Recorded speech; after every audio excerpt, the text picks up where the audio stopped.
కోల్కతా వైద్య విద్యార్థి హత్యాచార ఘటనలో రోజుకొక కొత్త కోణంలో వెలుగులోకి వస్తుంది. హాస్పిటల్లో అవయవాల అక్రమ రవాణా, మందుల స్మగ్లింగ్, సెక్స్ రాకెట్ వంటివి నిర్వహించే వారిని, దీంట్లో వైద్య కళాశాల అండ్ హాస్పిటల్ యొక్క ప్రిన్సిపాల్ సందీప్ ఘోష్ మరికొంతమంది రాజకీయ నేతల హస్తం ఈ మాఫియాలో ఉందని, ఇది మెడికో విద్యార్థికి తెలియడం చేత కోట్లాది రూపాయల వ్యాపారం నాశనం అవుతుందని, ఆమెను అత్యంత కిరాతకంగా హత్యాచారం చేసి హత్య చేశారని వార్తలైతే చాలా బలంగా వినిపిస్తుంది. దీనికి ఆధారాలు కూడా చాలా బలంగానే ఉన్నాయి. 7,000 మంది గోండాలతో క్రైమ్ సీన్ లో ఉన్నటువంటి ఆధారాలను చెరిపివేశారు.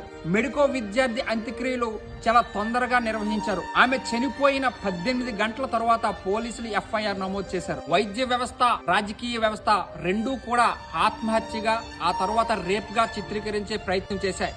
దీని కింద అవయవాల అక్రమ రవాణా, సెక్స్ రాకెట్, మందుల స్మగ్లింగ్ వంటి మాఫియా ఉందని దేశమంతా కూడా నమ్ముతుంది. దీనిపైన మీ కామెంట్ ఏంటో